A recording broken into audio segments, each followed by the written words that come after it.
The grand clock in Ashford Manor's entrance hall struck noon with merciless precision. Every chime echoed through marble corridors like a judge's gavel. Eleanor Hartley stood frozen in the doorway, her travelling cloak still damp from the morning rain, her breath catching in her throat as she saw them. The Duke of Ashford, his 3 young charges, and a room full of assembled household staff. All eyes turned toward her, and in that suffocating moment she knew her carefully constructed world was about to shatter. The Duke's jaw tightened, his steel-grey eyes darkening with something far worse than anger. When he finally spoke, his voice cut through the silence like a blade through silk. "Pack your things." Yet if you are listening to this story, don't forget to click the like button, subscribe to the channel, and tell me in the comments from which part of the world you are listening to this story. I want to know how far it has traveled. Eleanor Hartley had always believed that precision was the foundation of respectability. For 3 years, she had served as governess to the children of the Duke of Ashford, maintaining a reputation as flawless as the pressed linen she wore. At 24, she embodied everything a proper English governess should be: reserved, educated, punctual to the minute, and devoted entirely to her charges. Her pale complexion, dark chestnut hair perpetually styled in a modest bun, and intelligent hazel eyes gave her an air of quiet dignity that earned respect from both servants and aristocracy alike. Ashford Manor stood as one of the most prestigious estates in Hampshire, its Gothic architecture rising from manicured grounds like a monument to Old English power. The Duke himself, Quinton Ashford, was a widower of 32 whose stern demeanour and exacting standards were legendary throughout the county. His 3 children, 10-year-old Lady Victoria, 8-year-old Lord Edward, and 6-year-old Lady Beatrice, had become Eleanor's entire world. She taught them French, literature, mathematics, and deportment with a dedication that bordered on devotion. Eleanor's position represented everything she had fought to achieve. Born to a country vicar who died penniless, she had clawed her way through hardship to secure proper education at a modest ladies' academy. This position at Ashford Manor was not merely employment. It was salvation from the grinding poverty that awaited women of her class without prospects.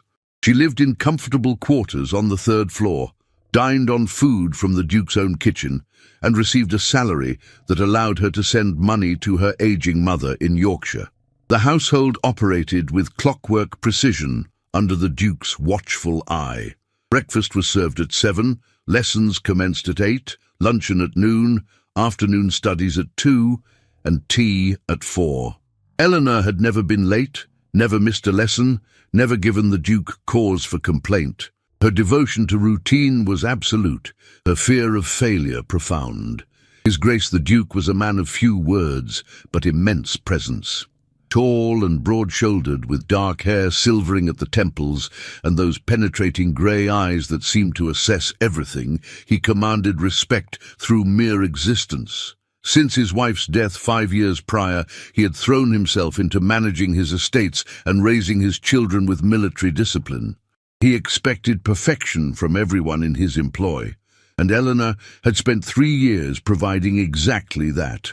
The other servants regarded Eleanor with a mixture of respect and distance. Mrs. Pemberton, the housekeeper, appreciated her quiet efficiency.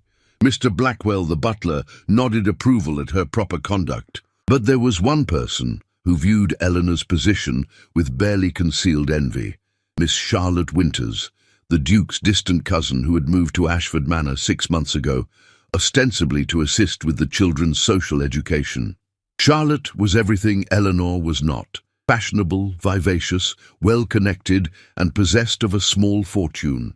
Her blonde curls and blue eyes captivated drawing rooms, and she made no secret of her ambition to become the next Duchess of Ashford.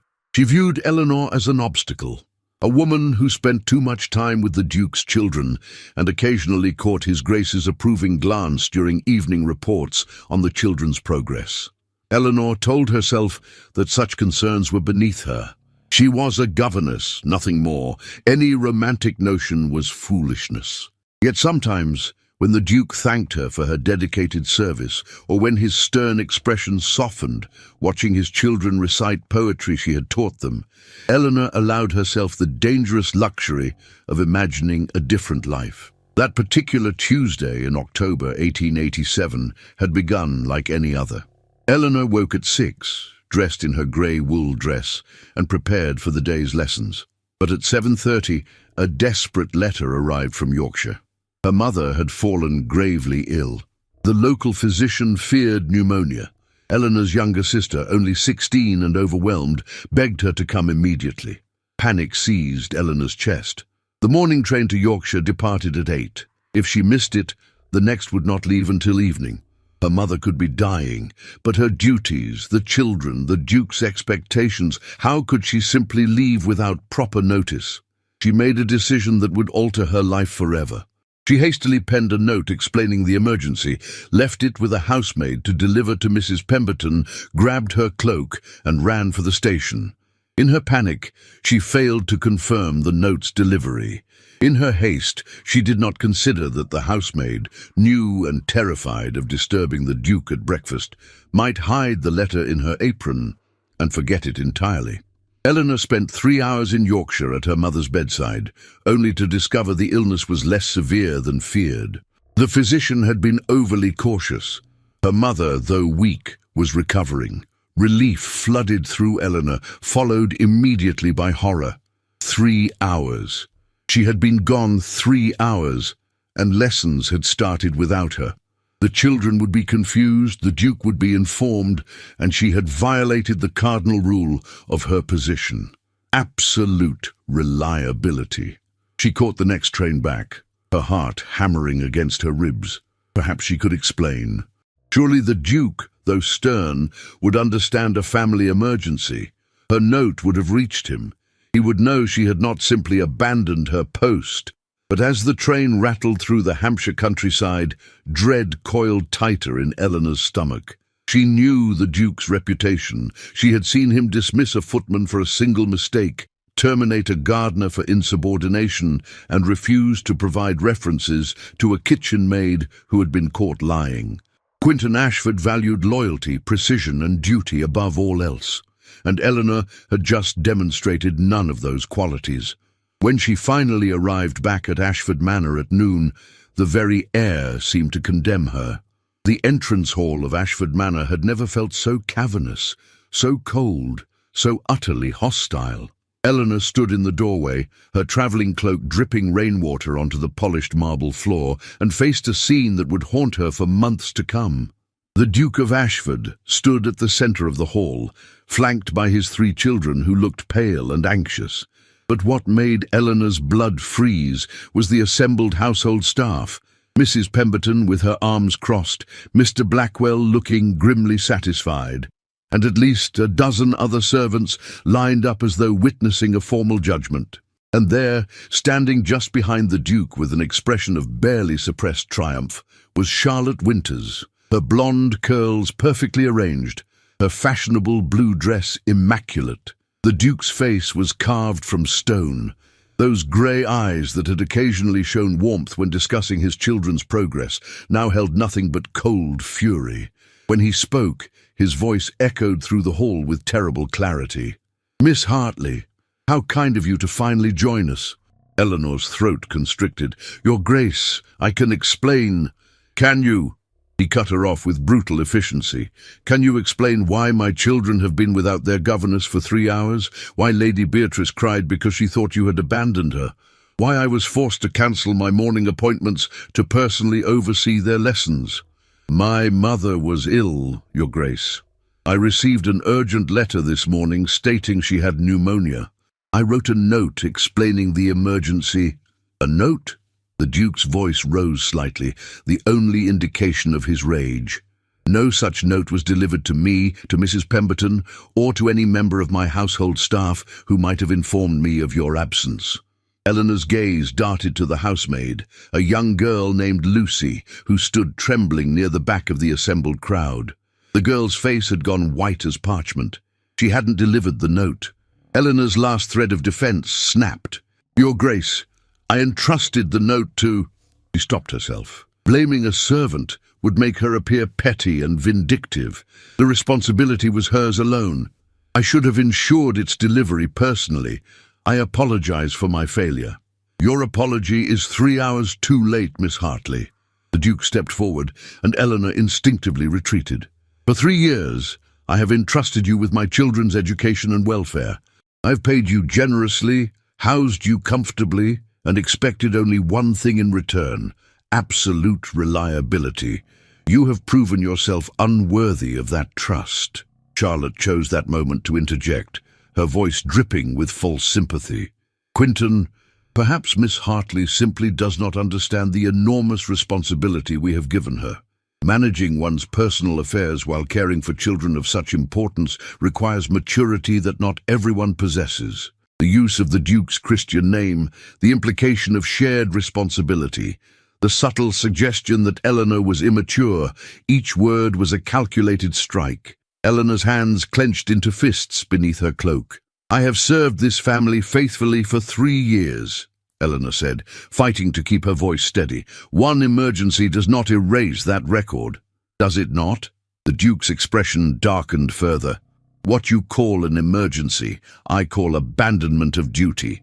What you call faithful service, I call the minimum expectation of your position. You left without permission, without ensuring proper notification, without consideration for the disruption your absence would cause. You chose your personal concerns over the welfare of my children. Young Lady Victoria, tears streaming down her pale cheeks, whispered, Papa, please don't be angry with Miss Hartley. We missed her, but— Silence, Victoria. The Duke's command was absolute.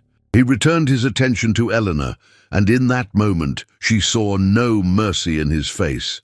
In my experience, Miss Hartley, one breach of trust inevitably leads to others. I cannot risk my children's welfare on someone who has demonstrated such poor judgment. The words Eleanor had dreaded hung unspoken in the air. She saw them coming, knew they were inevitable, yet still flinched when they arrived. Pack your things. The Duke's voice was flat, final. I want you gone from Ashford Manor by sunset. You will receive 1 month's wages in lieu of notice, but I will not provide a character reference. Any future employer who inquires will be informed that you were dismissed for abandonment of your post. The hall erupted in whispers. Eleanor felt her vision blur, whether from tears or shock she could not say. No reference. In her profession, that was a death sentence. No respectable family would hire a governess without impeccable references. She would be unemployable, destitute, forced back into the grinding poverty she had escaped. Your Grace, I beg you to reconsider. Eleanor's voice cracked, her pride crumbling. My mother, my family, I had no choice. There is always a choice, Miss Hartley. You made yours this morning when you prioritized your personal affairs over your professional duties. Now, you must live with the consequences. Charlotte stepped forward, placing a delicate hand on the Duke's arm. I shall oversee the children's lessons for the remainder of the day, Quinton. They need consistency during this difficult transition. She glanced at Eleanor with eyes that sparkled with victory. Miss Hartley, I do hope you find suitable employment elsewhere, though I confess, without references, opportunities may be rather limited. The cruelty of that statement, delivered with a sweet smile, finally broke something in Eleanor. She straightened her spine, lifted her chin, and met the Duke's cold gaze with as much dignity as she could muster. I understand, Your Grace. I shall be gone within the hour. She turned toward the stairs, each step feeling like a mile. Behind her she heard Lady Beatrice crying, young Lord Edward's angry protest, cut short by his father's sharp command, and Charlotte's voice offering false comfort. The servants dispersed in uncomfortable silence, no doubt already composing the gossip that would spread through the county by nightfall. In her small room on the 3rd floor, Eleanor sat on her narrow bed and finally allowed herself to weep. 3 years of dedicated service destroyed in 3 hours, her reputation, her livelihood, her entire future, all gone because she had dared to care for her dying mother. The injustice of it burned in her chest like acid, As she mechanically folded her modest possessions into a worn traveling trunk, she caught sight of herself in the small mirror above the washstand. Her face was blotchy from crying, her hair disheveled, her grey dress wrinkled from travel. She looked exactly like what she was, a woman whose life had just been destroyed. At sunset, Eleanor Hartley walked out of Ashford Manor carrying everything she owned and possessing nothing that mattered. No position, no prospects, no hope. Behind her, the massive doors closed with terrible finality. She did not look back. The October evening air bit through Eleanor's thin cloak as she stood at the gates of Ashford Manor, her trunk at her feet, and faced the reality of her situation. She had 1 month's wages, £30, and nowhere to go. Returning to Yorkshire was impossible. Her mother was recovering but still weak, and Eleanor's younger sister was barely managing their small household. Arriving there jobless and disgraced would only burden them further. As darkness descended over Hampshire, Eleanor made her way to the village inn, where she secured a modest room for the night. In the cold privacy of that unfamiliar space, she forced herself to think clearly. She needed help, and there was only one person who might provide it, her late father's sister, Aunt Agatha Hartley, who lived in Bath. Agatha was the family's great scandal and greatest success story. Widowed young, she had shocked society by refusing to remarry and instead opening a bookshop in Bath's fashionable Milsom Street. Over 2 decades, she had transformed that small shop into a thriving establishment frequented by artists, writers, and progressive thinkers. Her letters to Eleanor had always been filled with encouragement and subtle criticism of the restrictive life of a governess. "You have a mind sharper than most men I know," she had written once. "It grieves me to see it wasted on teaching children their alphabet." The next morning, Eleanor used a portion of her precious funds to send an urgent telegram, and within 2 days, a reply arrived. "Come immediately. You belong here. Aunt Agatha." The journey to Bath felt like travelling to a different world. Where Hampshire had been all stern propriety and rigid hierarchies, Bath hummed with creative energy and intellectual fervour. Aunt Agatha's bookshop, Hartley and Company, occupied a beautiful Georgian building with large windows displaying volumes on philosophy, new scientific theories, poetry, and radical political treatises. Agatha herself was a revelation. At 56, she possessed the same dark hair as Eleanor, now streaked with distinguished silver, and those intelligent hazel eyes sparkled with perpetual curiosity. She took one look at Eleanor's haunted expression and drawn face, pulled her into a fierce embrace, and declared, "Whatever happened, you survived it. Now, we rebuild." Over tea in the comfortable apartment above the bookshop, Eleanor poured out the entire humiliating story. Agatha listened without interruption, her expression growing increasingly indignant. "So this pompous duke dismissed you for the crime of being human?" Agatha's voice dripped with contempt. "For daring to care whether your mother lived or died." "He was within his rights," Eleanor said dully. "I abandoned my post without permission." "Rights?" Agatha set down her teacup with a sharp click. "Let me tell you about rights, my dear. Men like your duke believe they have the right to absolute obedience from those they consider beneath them. They believe their time, their convenience, their children's routine are more important than the life of a working woman's mother. And women like you have been taught to accept this as natural order. I was a governess, Aunt. Reliability is everything in my profession." "Was," Agatha said firmly, "was a governess. And perhaps that is the greatest gift this arrogant duke has given you. Freedom from a gilded cage, where you exchanged your entire life for the privilege of raising someone else's children." Eleanor wanted to protest, but the words died in her throat. For 3 years, she had indeed lived in a cage, her entire existence revolving around the duke's household, his rules, his approval. She had convinced herself it was security. But Agatha's words illuminated a different truth. It had been a form of servitude, just more comfortable than most. "What will I do?"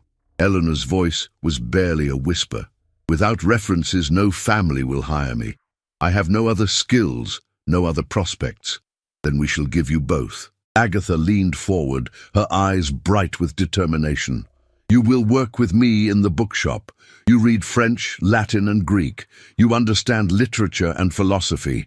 You possess organizational skills and intelligence far beyond most people I employ. And more importantly, you will be exposed to ideas and people who will show you that a woman's worth is not measured by her subservience to aristocratic whims. Over the following weeks, Eleanor began her transformation. She worked in the bookshop, learning the business, engaging with customers, and discovering a community unlike anything she had known. Bath's intellectual circles included writers, artists, educators advocating for women's suffrage, and reformers challenging the rigid class system that had defined Eleanor's entire life. One regular customer in particular caught Eleanor's attention: Dr. Elias Reed, a physician who had trained in Edinburgh and recently established a practice in Bath focusing on public health and serving the poor. At 30, he was lean and intense, with dark auburn hair, green eyes, and a quiet passion for social reform that manifested in thoughtful conversations rather than bombastic speeches. Unlike the aristocrats Eleanor had served, Dr. Reed treated everyone with equal respect, from the wealthiest customer to the shop boy who delivered parcels. He spent hours in Hartley and Company, researching medical texts and engaging in debates about health reform, education access, and workers' rights. Their first real conversation occurred on a rainy November afternoon. Eleanor was cataloguing a shipment of new books when Dr. Reed approached with a volume on child development. "Excuse me, miss, do you know if there are other texts on pediatric health practices? I'm trying to establish better preventive care guidelines for working-class families." Eleanor looked up from her work and found herself meeting those earnest green eyes. "We have several medical journals in the back room, and I believe there's a new publication from Vienna on childhood diseases. Would you like me to retrieve them? You know, medical texts." His surprise was genuine, but not condescending. "I was a governess," Eleanor explained, then corrected herself with a slight smile. "I am a former governess. I had to understand child health as part of my duties." "Had to," Dr. Reed repeated thoughtfully. "You speak as though that life is behind you." Something about his tone, curious rather than judgmental, made Eleanor bold. "It is. I was dismissed from my position for leaving during a family emergency. Apparently, having a dying mother is incompatible with caring for an aristocrat's children." She expected shock or disapproval. Instead, Dr. Reed's expression darkened with understanding. "You encountered one of those employers who believe servants aren't quite human enough to have families or emergencies. I know the type well. They summon me at 3 a.m. for their child's minor cough, but can't comprehend why my nurse might need an afternoon to bury her father." The bitter edge to his words revealed personal experience, and Eleanor felt something shift in her chest. A recognition of shared injustice, shared frustration with a system that valued class over humanity. "Precisely," she said quietly. "I spent 3 years providing excellent service, but one moment of human need erased it all." "Then their loss is Bath's gain," Dr. Reed said with surprising warmth. "Anyone who can navigate aristocratic households and discuss Viennese medical journals is precisely the sort of person this city needs. We have too many people concerned with fashion and too few concerned with ideas." Over the following weeks, Dr. Reed became a regular presence in Eleanor's days. He sought her recommendations for books, engaged her in discussions about education reform, and gradually, almost imperceptibly, their conversations became less about intellectual topics and more about personal histories and hopes for the future. Agatha noticed, of course. "Dr. Reed is a good man," she commented one evening as they closed the shop. "Brilliant, dedicated, and possesses no patience for society's arbitrary hierarchies. But Eleanor, I must ask, are you ready to consider that your life might contain possibilities beyond what you imagined in that manner?" Eleanor paused in counting the day's receipts. "I don't know what I'm ready for, Aunt. I only know that for the first time since that horrible day, I don't feel like I'm drowning. That, my dear, is called living, and it's only the beginning." As winter approached, Eleanor found herself settling into her new life with increasing comfort. The pain of her dismissal still lingered. She occasionally woke from dreams where the Duke's cold voice condemned her. But Bath's vibrant community was teaching her a revolutionary concept. Her worth was not determined by aristocratic approval. One December evening, Dr. Reed invited Eleanor to attend a lecture on education reform at the Assembly Rooms. As they walked through Bath's lamplit streets, discussing the speaker's ideas with animated enthusiasm, Eleanor realized something profound. She was happy. Despite everything she had lost, despite the shame and fear that had consumed her 2 months ago, she was genuinely happy. And standing beside her, arguing passionately about establishing free schools for working-class children, was a man who saw her not as a servant or a convenient caretaker, but as an intellectual equal, and perhaps something more. The whispers of change Aunt Agatha had promised were becoming a roar of transformation, and Eleanor Hartley was ready to listen. January 1888 brought an unexpected invitation that would force Eleanor to confront her past. The Bath Literary Society, a prestigious organization patronized by the city's social elite, was hosting its annual gala, an event that combined fundraising for literacy programs with an evening of cultural refinement. Aunt Agatha had been invited as a respected business owner, and Dr. Reed as a rising figure in public health reform. Both insisted that Eleanor accompany them. "I cannot attend such an event," Eleanor protested, examining the elegant invitation with anxiety. "I have nothing appropriate to wear, and I am no longer part of society. I was a governess, now a bookshop clerk. I don't belong in such company." Agatha fixed her with a stern look. "First, you are not a mere bookshop clerk. You are my business partner, and I am preparing to make that official. Second, you belong wherever you choose to be. And third, running from society because one arrogant duke treated you poorly is allowing him continued power over your life." Dr. Reed, who had been reviewing medical journals in the shop's reading corner, looked up with gentle insistence. "Miss Hartley, Bath's literary circles include some of the most progressive thinkers in England. You've read more broadly than half the people who will attend. Your insights on French literature alone surpass most Oxford graduates I've encountered. You would be an asset to any conversation."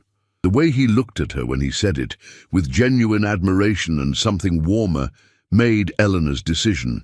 She would attend. She would prove to herself that her worth extended beyond the confines of Ashford Manor. Agatha, delighted by Eleanor's acceptance, immediately commissioned a dress from a fashionable modiste on Milsom Street. The result was a revelation. The gown was deep emerald silk that brought out the golden flecks in Eleanor's hazel eyes, with elegant lines that suggested sophistication rather than ostentation. When Eleanor saw herself in the mirror on the evening of the gala, she barely recognized the confident woman looking back. The assembly rooms glittered with candlelight and society's finest. Eleanor entered on Dr.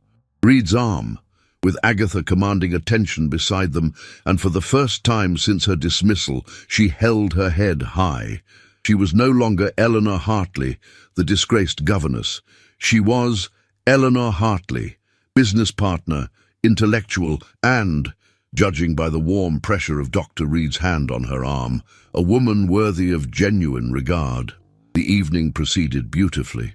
Eleanor engaged in stimulating conversations about literature, debated education policy with a progressive member of Parliament, and discovered that her opinions were not only welcomed, but sought after. Dr. Reed remained attentively nearby, his pride in her evident in every glance. Then, at precisely 9 o'clock, Eleanor heard a voice that turned her blood to ice. "Miss Hartley? Good heavens, I hardly recognized you." Charlotte Winters stood before her in a stunning pink gown, her blonde curls elaborately dressed, her blue eyes sharp with surprise and calculation, and beside her, looking every inch the aristocratic authority, was the Duke of Ashford. Eleanor's first instinct was to flee. Her second was to face them with dignity. She chose the latter, drawing on reserves of strength she hadn't known she possessed. "Miss Winters, Your Grace." Eleanor's voice was steady, her curtsy minimal but proper. "I had not expected to encounter Ashford Manor's residents in Bath." The Duke's expression was unreadable, those grey eyes studying her with the same intensity that had once assessed her work with the children. "We are visiting Miss Winters' family for the winter season. I was unaware you had settled in Bath." "Life continues after Ashford Manor, Your Grace. I have been fortunate to find new opportunities." Eleanor deliberately did not elaborate, refusing to provide details of her circumstances for his judgment. Charlotte, however, could not resist the opportunity for subtle cruelty. "How resourceful you are, Miss Hartley. I had wondered what became of you after your departure. I do hope you found suitable employment." The grapevine suggested finding references might prove challenging. Dr. Reed, who had been conversing with a colleague, returned to Eleanor's side at that moment. He immediately perceived the tension and placed a protective hand at the small of Eleanor's back. "Miss Hartley's talents have been much appreciated in Bath's intellectual community. She has become an invaluable partner in her aunt's thriving bookshop and a respected voice in our education reform discussions." The Duke's gaze shifted to Dr. Reed, assessing him with aristocratic scrutiny. "You are?" "Dr. Elias Reed, Your Grace, physician and public health advocate." And there was no deference in Elias's tone, only civil courtesy. "And a great admirer of Miss Hartley's intellect and character." The word character hung in the air, a deliberate counter to the Duke's previous judgment. Eleanor saw the Duke's jaw tighten almost imperceptibly. Charlotte laughed lightly, the sound artificial. "How charming! From governess to bookshop clerk. What a lateral transition. From employed servant to business partner and respected community member." Agatha's voice cut through the conversation like a blade. She had materialized beside Eleanor, her presence commanding immediate attention. "Agatha Hartley, proprietor of Hartley and Company, and you must be the Duke who dismissed my niece for the grievous sin of caring whether her mother lived or died." The Duke's eyes widened slightly, the first genuine surprise Eleanor had seen in his expression. Charlotte looked scandalized by Agatha's bluntness.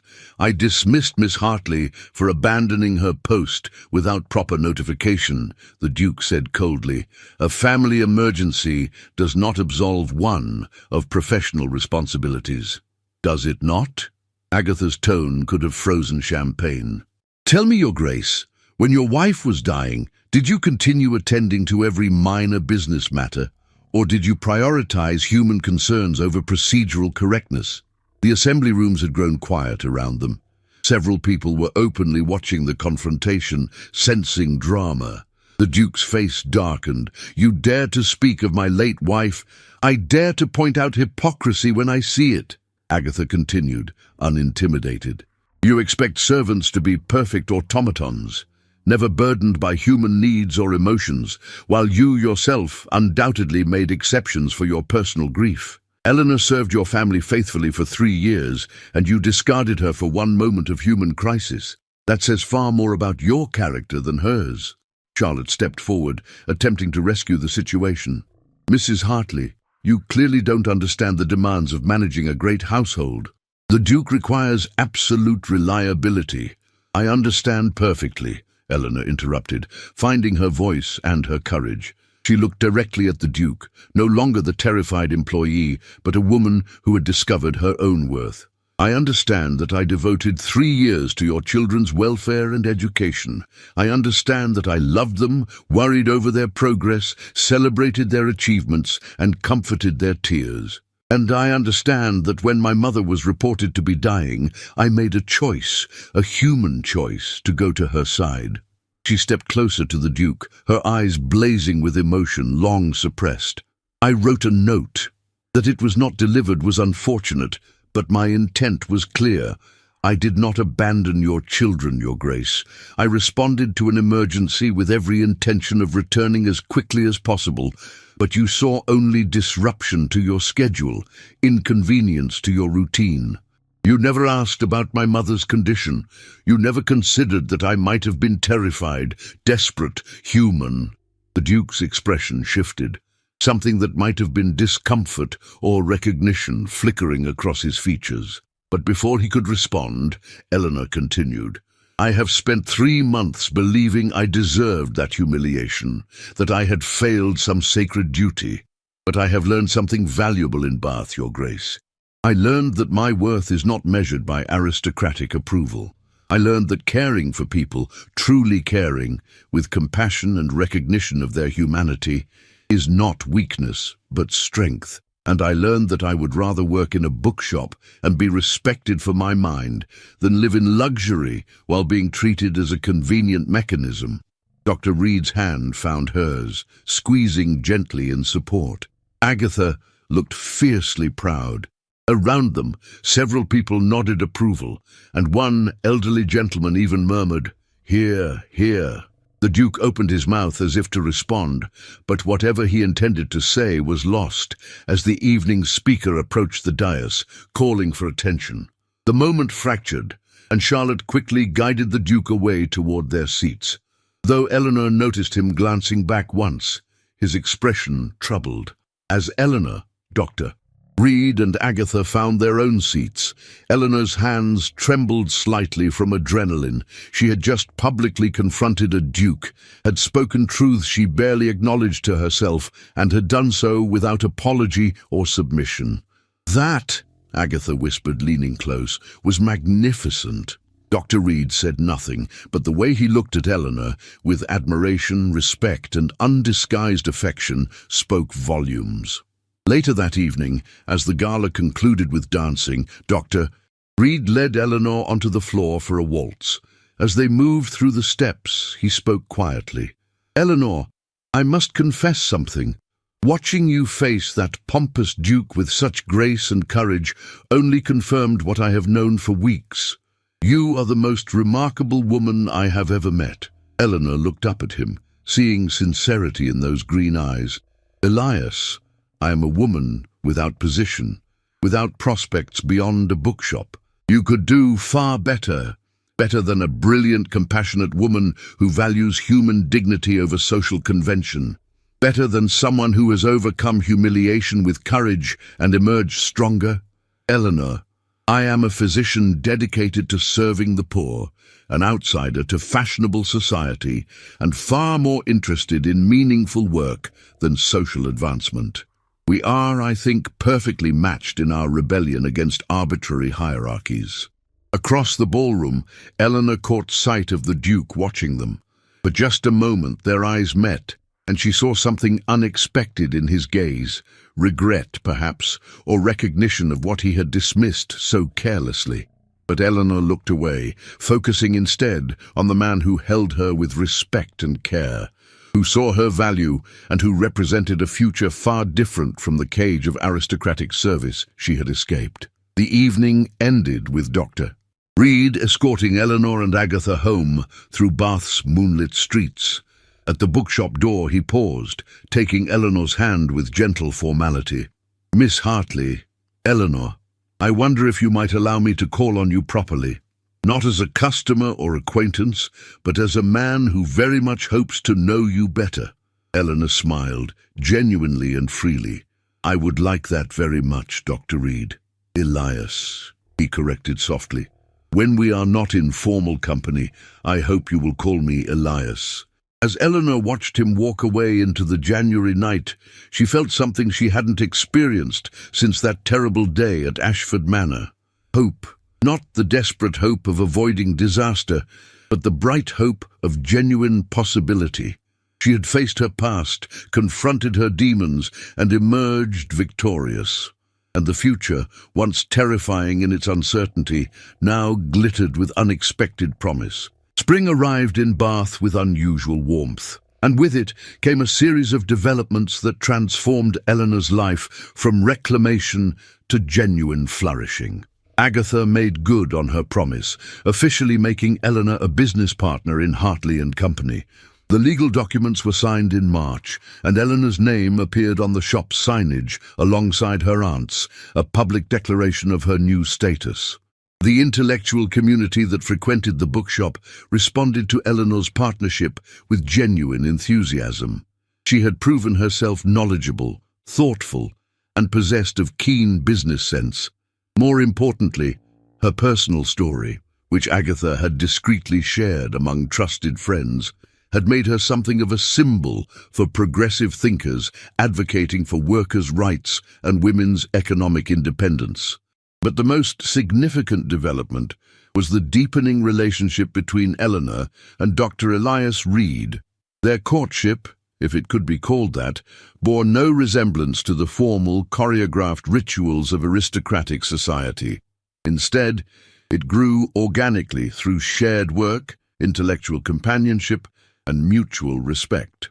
Elias invited Eleanor to assist with his education initiatives in Bath's working-class neighborhoods. She helped establish a small lending library in a factory district, taught reading to workers' children on Sunday afternoons, and discovered a passion for educational reform she had never known while serving as a governess. Teaching aristocratic children their alphabet had been duty. Helping workers' children access knowledge was calling. One April afternoon, as they walked beside the River Avon after a particularly successful literacy session, Elias broached a subject that had been building between them for weeks. "Eleanor, I must speak plainly with you about something important." His tone was serious, and Eleanor felt her heart quicken. "My work here in Bath has been successful beyond my expectations, but I have received an extraordinary offer. The Edinburgh Medical Society is establishing a new public health institute, the first of its kind dedicated specifically to improving healthcare access for the poor. They have invited me to serve as one of its founding directors." Eleanor's chest tightened. Edinburgh, Scotland, hundreds of miles from Bath. "That is a tremendous honor, Elias. You must be very proud." "I am," he acknowledged. "It represents everything I have worked toward. The opportunity to reform healthcare on a systematic level, to train a new generation of physicians in progressive practices, to genuinely impact thousands of lives." He paused, stopping their walk and turning to face her directly. "But I find myself unable to make a decision because my thoughts continuously return to one question. Would you consider coming with me?" Eleanor's breath caught. "Elias, what are you asking?" "I am asking," he said carefully, taking her hands in his, "if you would do me the extraordinary honor of becoming my wife. I am asking if you would be willing to leave Bath for Edinburgh, to build a life together focused on meaningful work rather than social convention. I'm asking if you can see yourself as my partner, in every sense of that word." Tears pricked Eleanor's eyes. 4 months ago, she had been a disgraced governess, with no prospects, no hope, no future. Now a good, brilliant man was offering her not just marriage, but genuine partnership in work that mattered. "Elias, I am a bookshop partner. I have no dowry, no connections, no social standing. You could marry far better." "Stop," he interrupted gently but firmly. "Eleanor, do you truly not understand how remarkable you are? Your intelligence, your compassion, your courage to rebuild after devastating loss, these are worth more than any aristocratic pedigree.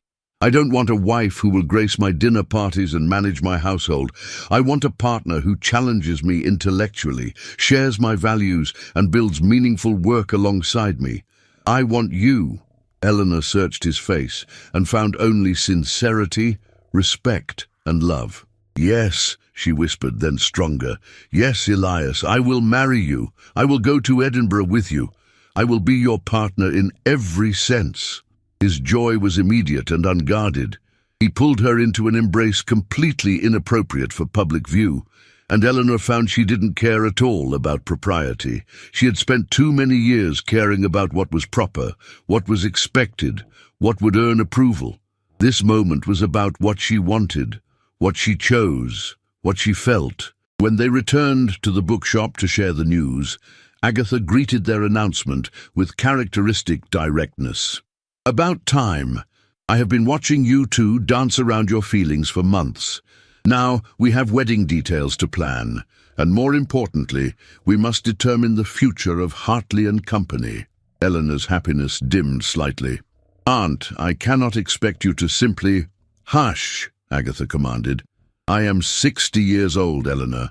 Do you truly think I want to manage a bookshop until I expire among the stacks? I have been waiting for the right successor, and I have found her, or rather, she found me when she arrived on my doorstep, broken and desperate. The Edinburgh Medical Society's new institute will need a bookshop nearby, medical texts, educational materials, progressive literature. You and Elias will establish Hartley and Company Edinburgh, and I will remain here managing the Bath location. We become a small empire of knowledge, my dear." The plan was ambitious, exciting, and perfectly aligned with everything Eleanor had discovered about herself. She was not meant to live small, contained, defined by others' expectations. She was meant to build, to create, to matter. The engagement was announced in May, and the Bath community's response was overwhelmingly positive. Progressive thinkers celebrated the union as an example of partnership based on mutual respect rather than property arrangements. The wedding was planned for June, small and intimate, focused on meaning rather than ostentation. But in the midst of happiness, Eleanor received an unexpected letter that stirred complicated emotions. It arrived on a Tuesday morning, delivered by special messenger, and bore the ducal seal of Ashford. Inside was a letter in the Duke's own hand. "Miss Hartley, I have learned through mutual acquaintances in Bath of your engagement to Dr. Reed. Please accept my congratulations on what appears to be a most suitable match. I write, however, with a purpose beyond mere courtesy. Since our encounter at the Bath Literary Society, I have engaged in considerable reflection regarding your dismissal. Your words that evening, particularly your accusation that I never inquired about your mother's condition, forced me to confront the arbitrary cruelty of my actions. You are correct that I saw only disruption to routine rather than human crisis. You are correct that I demanded perfection while allowing none of the grace I extended to myself during my own grief. You are correct that I treated you not as a person, but as a mechanism for household efficiency. I cannot undo my treatment of you, nor can I fully compensate for the hardship my dismissal caused. However, I can offer what I unjustly withheld, an impeccable character reference, should you have any need of professional recommendations in your new life. I have written to several influential figures in Edinburgh's academic circles on your behalf, praising your intellectual abilities and dedication. Additionally, I must inform you that Miss Charlotte Winters is no longer resident at Ashford Manor. Her attentions and ambitions proved incompatible with my household's needs. My children have frequently spoken of you with great affection and have asked me to convey their best wishes for your happiness. I do not expect forgiveness, nor do I deserve it. I merely wish to acknowledge that you were correct. I was wrong, and I hope your future holds all the respect and consideration you should have received at Ashford Manor. Sincerely, Quinton Ashford, Duke of Ashford." Eleanor read the letter 3 times, experiencing a complex mixture of vindication, lingering hurt, and unexpected closure.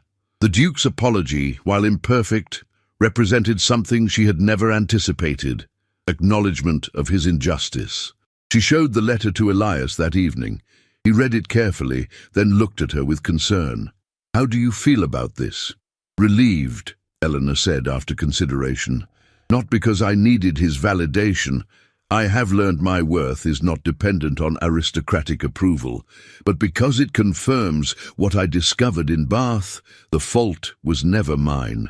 I made a human choice in an impossible situation, and I have built something far better than what I lost.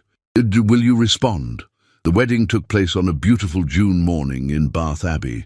Eleanor wore a simple but elegant ivory dress, carried wildflowers instead of hothouse roses, and exchanged vows that emphasized partnership and mutual respect rather than obedience and subordination.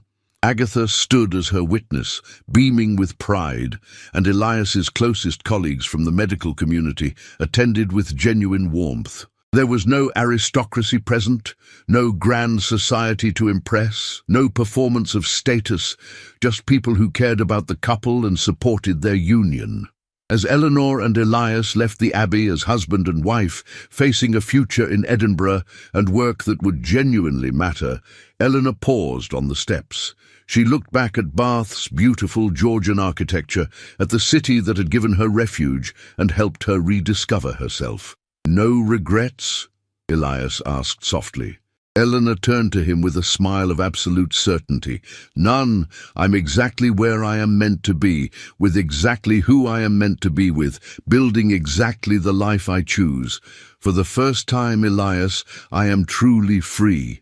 And hand in hand, they walked into their chosen future. Edinburgh in October 1888 blazed with autumn colours that painted the ancient city in shades of amber and crimson. Eleanor Reed stood at the window of the offices above Hartley and Company, Edinburgh, watching the bustling streets of the new town below, and marvelled at the life she had built in just 4 months. The bookshop occupied a prime location near the university, its large windows displaying medical texts, educational treatises, and progressive literature. The Edinburgh Medical Society's new Public Health Institute stood just 2 streets away, and the relationship between the two establishments had already proven mutually beneficial. Medical students frequented the bookshop for essential texts. Reform-minded educators gathered for discussions, and Eleanor had become a respected voice in Edinburgh's progressive intellectual community. But Eleanor's work extended far beyond managing book inventory. She had established literacy programs in Edinburgh's Canongate district, working directly with poor families to improve educational access. She attended lectures at the university, one of the few institutions beginning to permit women auditors, and engaged in policy discussions about education reform with influential academics.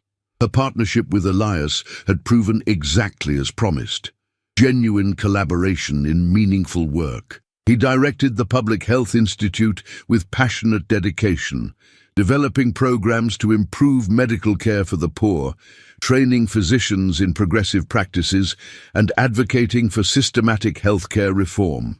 Eleanor supported his work while pursuing her own initiatives, their evenings filled with animated discussions about their respective projects.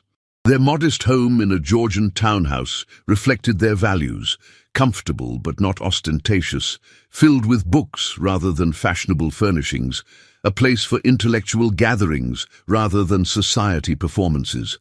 They hosted weekly salons where physicians, educators, writers, and reformers engaged in vigorous debates about improving social conditions.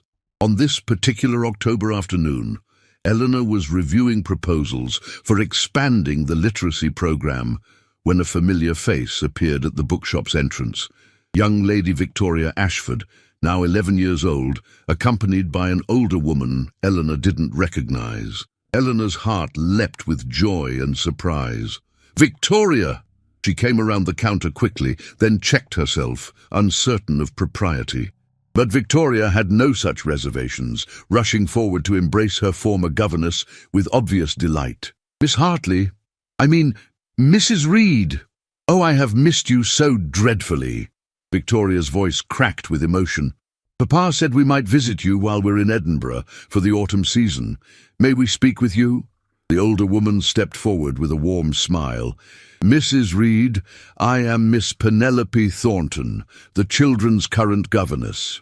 His Grace asked me to accompany Lady Victoria, as she has spoken of little else but seeing you since learning you resided in Edinburgh." Eleanor invited them to the private sitting room above the shop, where she prepared tea, while Victoria chatted excitedly about her siblings, her studies, and life at Ashford Manor. Miss Thornton proved to be a kind, intelligent woman who clearly cared for her charges, but showed no jealousy of Eleanor's relationship with Victoria. "Your influence on these children has been profound," Miss Thornton said quietly, while Victoria examined the bookshelves with delight. Lady Victoria speaks of you constantly, your lessons, your kindness, your encouragement of her intellectual curiosity. Lord Edward still treasures the collection of poetry you compiled for him, and little Beatrice asks when you might visit. Eleanor felt tears prick her eyes. I loved them dearly. Leaving them was the hardest part of my dismissal. His Grace is aware of that now, Miss Thornton said carefully. He has changed somewhat since the incident, more aware of his staff's humanity, more willing to show grace when difficulties arise, and he has spoken of you to the children with what I can only describe as regret. Before Eleanor could respond, Victoria rejoined them, clutching a book on botany. Mrs. Reed, are you happy here? Papa said you married a physician and established a bookshop. Is it wonderful? Eleanor smiled, genuine joy radiating from her. Victoria, I am happier than I ever imagined possible. My husband and I work together to help people, to improve education and healthcare for those who need it most. I have work that matters, a partnership based on respect and the freedom to pursue ideas and initiatives that I believe in. Like a heroine in a novel, Victoria breathed. You had something terrible happen, but you transformed it into something beautiful. Precisely, Eleanor agreed. I learned that sometimes what feels like disaster is actually opportunity in disguise. Losing my position at Ashford Manor hurt terribly, but it forced me to discover strengths and possibilities I never knew existed. They spent an hour together, Eleanor answering Victoria's eager questions about Edinburgh, showing her the literacy program materials and sharing stories about the interesting people she had met. As the visit concluded, Victoria hugged Eleanor fiercely. I shall tell Papa everything, she declared. He needs to know how wonderful your life has become. He still feels guilty, you know. He tries to hide it, but Edward and I can tell. After they departed, Eleanor stood at the window, watching Victoria and Miss Thornton disappear into Edinburgh's crowded streets. Elias arrived moments later, returning from the Institute, and found her there. You look pensive, he observed, wrapping his arms around her from behind. Something troubling? The opposite, Eleanor said, leaning into his embrace. Something completing. Victoria Ashford just visited, the Duke's daughter from my former position. Seeing her reminded me of everything I have gained since leaving Ashford Manor. She turned in his arms to face him. Elias, a year ago, I was a governess whose entire existence depended on aristocratic approval. I lived in constant fear of dismissal, constant worry about perfection. I had convinced myself it was security, but it was really just a comfortable cage. And now? He prompted gently. Now I am a business owner, an educator on my own terms, a partner in meaningful work, and a wife to a man who sees me as an equal. I have work that challenges me, ideas that excite me, and the freedom to build something genuinely valuable. The Duke of Ashford did me the greatest favor imaginable when he dismissed me. He forced me out of that cage, and I discovered I could fly. Elias kissed her forehead softly. I suspect the Duke realizes that now. You have become exactly what you were always meant to be, remarkable, independent, and making a genuine difference in the world. That evening, as Eleanor and Elias hosted their weekly salon, 20 progressive thinkers crowded into their townhouse, debating education policy and healthcare reform. Eleanor paused to observe the scene. These were her people now, intellectuals, reformers, idealists working to improve society through systematic change rather than aristocratic charity. She caught sight of herself in the hall mirror and barely recognized the confident woman reflected there. Gone was the anxious governess in grey wool, terrified of making mistakes. In her place stood Eleanor Reed, bookshop proprietor, education reformer, intellectual voice, a woman who had transformed humiliation into triumph. A letter arrived the next day, forwarded from Bath. It bore the Ashford seal, but this time the handwriting was different, young, careful, clearly Victoria's. Dear Mrs. Reed, thank you for the wonderful visit yesterday. You are just as kind and brilliant as I remembered, and I am so happy you have built such a magnificent life. I must tell you something Papa would never admit himself. After you left Ashford Manor, he became very quiet for several weeks. One evening, I heard him telling Grandmother that he had made a terrible mistake, that he had punished you for being human when he should have shown the same compassion he would want shown to himself. Miss Thornton is kind, but she is not you. We all still miss you, but we are glad you are happy. You taught me something important through your own story, that a woman's worth is not measured by whom she serves, but by what she creates with her own mind and heart. When I am grown, I want to be like you, brave, intelligent, and free. With great affection, Victoria Ashford Eleanor read the letter to Elias that evening, her voice thick with emotion. When she finished, he took her hand across the dinner table. You have given that girl something far more valuable than French lessons or deportment training, he said. You have given her a vision of what women can become when they refuse to be confined by others' expectations. I wish I could tell her it will be easy, Eleanor said quietly, but the truth is that freedom requires courage. It requires being willing to lose what feels safe to gain what matters. Which is precisely why your example is so powerful, Elias responded. You lived that journey, and she witnessed it. As autumn deepened into winter, Eleanor's work continued to expand. The literacy program grew to serve 3 neighborhoods. She began contributing articles to progressive journals on education access. The Edinburgh bookshop thrived, becoming a gathering place for the city's reform-minded community. And her partnership with Elias deepened into something even stronger than love, mutual respect, shared purpose, and daily joy in building meaningful work together. One snowy December evening, as they walked home from a particularly successful salon, Elias paused on a bridge overlooking Edinburgh's Old Town. The ancient city stretched below them, lights twinkling in the winter darkness. Eleanor, do you ever wonder what might have happened if the Duke had not dismissed you, if you had continued as governess at Ashford Manor? Eleanor considered the question seriously. Sometimes. I think I would have continued in comfortable obscurity, teaching children their lessons, living a circumscribed life, never knowing what I was truly capable of achieving. She looked up at her husband, this good man who had seen her worth when she could not see it herself. I would have lived safely, Elias, but I would not have lived fully. No regrets then, even about the pain, the humiliation, the fear? None, Eleanor said firmly, because that terrible day forced me to discover that my worth was never dependent on aristocratic approval, that my intelligence and capabilities extended far beyond child-minding, and that I deserved partnership rather than servitude. The Duke of Ashford broke the cage I had built around myself, even if that was never his intention. She stepped closer to Elias, her eyes bright with conviction. I have learned the most important lesson of all. True freedom comes not from avoiding hardship, but from refusing to let hardship define your worth. I was dismissed, humiliated, and cast out with nothing, and I built everything that truly matters from that nothing. Elias pulled her into an embrace, sheltering her from the falling snow. You are the bravest person I know, Eleanor Reed. I am simply a woman who learned to bloom where she was planted, Eleanor replied, even when that planting felt like being thrown away. As they continued home through Edinburgh's snowy streets, Eleanor reflected on the strange journey that had brought her here. 1 year ago, she had stood at the gates of Ashford Manor, broken and believing her life was over.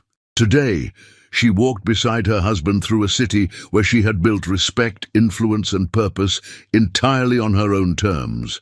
The Duke had said 5 words that ended her career. Pack your things. But in destroying that career, he had inadvertently freed her to discover a calling far more meaningful than any governess position could provide.